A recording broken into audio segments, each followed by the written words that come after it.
আসসালামু আলাইকুম। ওয়ালাইকুম সালাম। অসংখ্য ধন্যবাদ আপনাকে। অসংখ্য ধন্যবাদ যে আপনি কথা বলার সুযোগ করে দিলেন।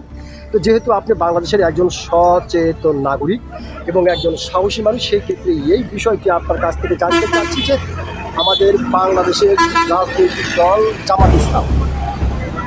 তো জামাত ইসলামের পক্ষ থেকে একটি আন্দোলনের ডাক দেওয়া হচ্ছে। তারা বলছে বাংলাদেশের জনগণকে সঙ্গে করে নিয়ে তারা এই আন্দোলনে ঝাঁপিয়ে পড়বে। তারা বলছে যে কাঙ্ক্ষিত সময়ের ভিতরে যদি জুলাই সনদ বাস্তবায়ন না করা হয় তাহলে বাংলাদেশের জনগণকে সঙ্গে করে নিয়ে এই আন্দোলনে তারা ঝাঁপিয়ে পড়বে। তবে এই বিষয়টিকে আপনি কীভাবে দেখতেছেন?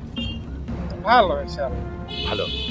তার মানে যে জুলাই সনদ বাস্তবায়ন নিয়ে যে তারা যে আন্দোলনটি করতেছে এটা অবশ্যই ভালো। অবশ্যই ভালো। জি, ভালো হবে, যার কারণে তাতে আপনি সমর্থন জানাচ্ছেন। হ্যাঁ। জি, ধন্যবাদ আপনাকে, অসংখ্য ধন্যবাদ। আপনি যে সত্যি যে একজন সাহসী মানুষ, আপনি কিন্তু আপনার সাহসিকতার পরিচয়